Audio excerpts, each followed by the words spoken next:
तेरे कोल आवां नहीं सरी जनावा जिन्ना मैं तेरे कोल आवां नहीं वधी जनावा जिन्ना मैं तेरे कोल आवां नहीं सरी जनावा जिन्ना मैं तेरे कोल आवां नहीं वधी जनावा।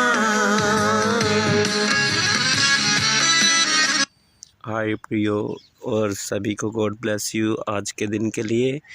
और प्रियो जो कि बहुत ही अच्छा सॉन्ग है और इसी वर्शिप के द्वारा और मैं आज आपको वचन बताऊंगा जो कि गहरे वचन, जो वो वचन जो इसको सुन रहा है ये वचन उसके लिए, वो अपने आप पे और विश्वास रखे कि जो वचन मैं बोलने जा रहा हूँ वो अपने ही प्रति उस वचन को जब लेंगे कि ये वचन मेरे लिए है, मेरी स्पिरिट के लिए, वह सभी संसार की चीज़ों को भूल जाएं और ये खुदा ने वचन आपके लिए भेजा है। जो भी एक व्यक्ति सुन रहा है वह सभी चीज़ों, संसार की सभी चीज़ों को भूल कर और सभी लोगों को भूल कर और आपका खुदा जो आपके लिए वचन लेके आया, बस अपने आप पर विश्वास रखे कि ये वचन आज मेरे लिए है। जब इस वचन को आप सुनोगे और अपनी स्पिरिट में इसको रिसीव करोगे तो आप अपने आईने को देखोगे, आप अपनी तस्वीर को देखोगे, आप अपनी कमियों को देखोगे और आप अपने फ्यूचर को देखोगे इसी वचन के द्वारा। और प्रियो ये वचन जो मैं आपको बताने जा रहा हूँ, पूरा फोकस रखे इस वचन के ऊपर, पूरा ध्यान दीजिए ताकि आज आप अपनी आत्मा के बारे में, आप अपनी आत्मा के साथ अपने शरीर के द्वारा बात करें इस वचन के द्वारा। और प्रियो इस वचन से मैं आपको उत्पत्ति से बताऊंगा और उत्पत्ति उसका एक में क्या लिखा है। प्रियो इस वचन को समझें और ध्यान पूरा वचन में रखें। आज आपकी आत्मा उन्नति पाएगी और आपकी आत्मा ग्रोथ करेगी और आज आपको रियल दुनिया के बारे में पता लगेगा इस वचन के द्वारा। और आप अपने अधिकार को, जो आपको अधिकार दिया, उस अधिकार के बारे में आपको पता लगेगा जब इस वचन पर आप ध्यान दोगे। उत्पत्ति उसके एक में लिखा है कि आदि में परमेश्वर ने आकाश और पृथ्वी की सृष्टि की और पृथ्वी बेडौल और सुनसान पड़ी थी और गहरे जल के ऊपर अंधियारा था, गहरे जल के ऊपर अंधियारा था तथा परमेश्वर का आत्मा, प्रियो परमेश्वर का आत्मा क्या था, जल के ऊपर मंडराता था, जल के ऊपर मंडराता था। तब परमेश्वर ने कहा उजियाला हो तो उजियाला हो गया। प्रियो इस बात को समझे कि परमेश्वर के आत्मा ने कहा, आत्मा ने, ना कि शरीर ने। अगर आपके अंदर, जो आपके अंदर आत्मा है, वो आपका आत्मा जब आपको बोलेगा ये करने के लिए आप तब करोगे वहाँ पर। लेकिन वहाँ पर जहाँ पर हम आज धरती पे हैं, यहाँ पर हम शरीर और आत्मा के साथ हैं। हमारा शरीर और आत्मा दो चीज़ें हैं। लेकिन वहाँ पर क्या था कि परमेश्वर का आत्मा, अकेला आत्मा, शरीर के बारे में बात नहीं हो रही, आत्मा के बारे में। परमेश्वर का आत्मा जल के ऊपर मंडराता था तथा परमेश्वर के आत्मा ने कहा उजियाला हो तो उजियाला हो गया। और परमेश्वर ने कहा आकाश और धरती और पानी वो सभी चीज़ें बन जाए, तो वैसा ही हो गया। और उसके 4 में लिखा परमेश्वर ने उजियाले को देखा कि वह अच्छा है और परमेश्वर ने उजियाले को अंधेरे से अलग किया। और क्या हुआ, और परमेश्वर ने अंधेरे और उजियाले को अलग किया और उजियाले को आकाश कहा और अंधेरे को उसने दिन कहा, रात कहा, अंधेरे को उसने रात कहा। और परमेश्वर ने देखा कि अच्छा है। यहाँ पर आत्मा के बारे में बात हो रही है कि जो कि आत्मा है। और प्रियो उसके बाद मैं आपको बताऊंगा कि वो आत्मा कहाँ पर है। जब आप इस आत्मा के बारे में समझोगे तो आप अपने आईने को, अपने सामने जो आईना होता है, अपने आप को देखोगे और आप अपनी स्पिरिट के साथ बातें करोगे। और मैं आपको उत्पत्ति से वचन बताता हूँ आगे कि आत्मा खुदा का अब कहाँ पर है। उत्पत्ति उसका 2 और उसका 7। और प्रियो वचन में लिखा है और यहोवा परमेश्वर ने आदम को भूमि की मिट्टी से रचा और उसके नथनों में जीवन का सांस फूंक दिया, उसके नथनों में जीवन का सांस फूंक दिया। और आदम को भूमि की मिट्टी से रचा, जो कि सबसे पहला इंसान था आदम। और उसको प्रभु यीशु मसीह ने क्या किया कि वहाँ पर मैं आपको बता रहा हूँ कि प्रभु यीशु मसीह यहाँ पर नहीं है, यहाँ पर आत्मा है, लेकिन मैं आपको बता रहा हूँ कि परमेश्वर का जो आत्मा वहाँ पे शरीर नहीं है। आत्मा ने क्या किया कि भूमि की मिट्टी है, जो भूमि की मिट्टी से आदम को रचा, पहले इंसान को बनाया, और उसके नथनों में क्या हुआ, जीवन का सांस फूंक दिया।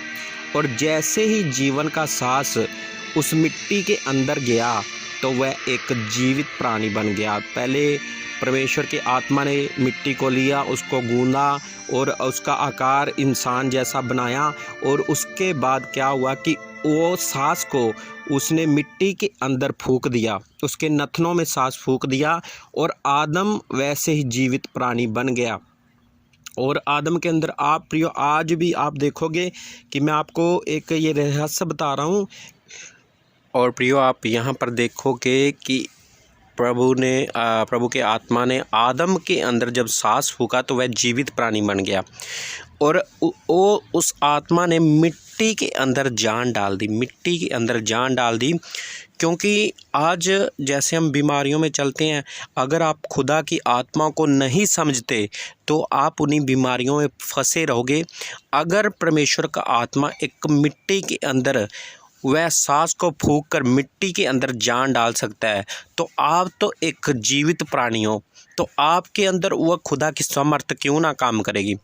और अगर आप चाहते हो कि आज ही आप खुदा का आत्मा आपके अंदर बात करे और आपको इन सभी बंधनों से छुड़ाए, तो उस आत्मा को समझो इस वचन के द्वारा आ जाएगा। जो कि आदम को जब बनाया गया था उसकी आयु 950 वर्ष की थी, 950 वर्ष की थी। और एक पाप के द्वारा आदम जब पाप में गया तो उसकी जो आयु थी वो आयु कम हो चुकी थी, 950 वर्ष। लेकिन अगर आदम पाप में ना गिरता तो उसकी आयु, उसका कोई अंदाज़ा नहीं था प्रियो। और शैतान क्या है कि वो आज वैसे ही हमारी लाइफ में क्या करता है कि हमारे शरीर में पाप लेकर आता है, ताकि जो कि इंसान की जो आयु 120 वर्ष, वो 120 वर्ष तक पूरा खुदा के वचन के अनुसार ना जिए, वो पहले ही ख़त्म हो जाए। क्योंकि उसको पता है जब तक मैं इंसान की लाइफ में पाप नहीं लेकर आऊँगा तब तक वो अपनी जो आयु है उसको आयु को पूरा नहीं कर सकेगा। जब तक मैं पाप नहीं लेके जब वो पाप लेकर आएगा आपकी आयु घटनी शुरू हो जाएगी, आपके अंदर बीमारियां आ जाएगी, आपके अंदर बीमारियां पैदा होने शुरू हो जाएगी। और जैसे ही प्रभु के वचन में लिखा है कि जैसे मैं पवित्र हूँ तुम भी पवित्र बनो ताकि मैं तुम्हें वरदान दूँ। और प्रियो जैसे ही हम क्या करते हैं, हम प्रेयर में जाते हैं, और हम प्रेयर में जाते हैं, फास्टिंग में जाते हैं, तो आप अपने जो ऊपर वाला शरीर है उस आत्मा को क्या करते हो, उस आत्मा के द्वारा मिट्टी को जीवित करते हो, अपने शरीर को जीवित करते हो। क्योंकि शैतान ने क्या किया था, शैतान ने आदम को उसकी आत्मा को ख़त्म करने के लिए पाप लेकर आया था। उसको पता था अगर मैं इसकी आत्मा को कमज़ोर करूँगा और तभी मैं उसकी उम्र को, आयु को घटा सकूँगा, और तभी मैं अपने अधिकार को इंसान के ऊपर प्रबल कर सकूँगा। इसीलिए उसने वो जो योजनाएं थी, जो कि प्रभु ने सामर्थ्य दी थी आदम को भूमि की मिट्टी के द्वारा, और उसके नथनों में जीवन का सांस फूंक दिया था। क्योंकि वो ही आत्मा आदम के अंदर डाला गया था, जिस आत्मा के द्वारा प्रभु ने कहा था आकाश बन जाए, पृथ्वी बन जाए, धरती बन जाए, और वही आत्मा आदम के अंदर था। और उसी आत्मा को लेकर शैतान ने क्या किया कि इसी आत्मा के द्वारा अगर अद्भुत काम होंगे, आदम के द्वारा वो जैसे ही अपने मुंह से बोलेगा वैसे ही काम होंगे। इसीलिए शैतान को जेलसी थी कि वो मेरे अधिकार को छीन लेगा। और आज भी शैतान क्या करता है कि आज भी वो उसकी लड़ाई उन खुदा के, उन नबियों, उन विश्वासियों के साथ है। क्योंकि उनको पता है अगर इनको खुदा का वचन इनके अंदर चला गया और इनको सच्चाई के बारे में पता लग गया और ये सभी चीज़ों को प्राप्त करना सीख जाएंगे और ऐसे शैतान का जो गढ़ है वो उखड़ने लग जाता है, वो ख़त्म होने लग जाता है। इसीलिए वो आपको प्रेयर में नहीं जाने देगा, आपको फास्टिंग में नहीं जाने देगा। वो चाहता है कि आपके ऊपर बीमारी बनी रहे, आपके ऊपर अंधकार छाया रहे, आपके ऊपर स्ट्रगल हो, आपके ऊपर कर्जा हो, आपके ऊपर डिप्रेशन हो। इसीलिए वो क्या करता है, आपको पाप में गिराता है।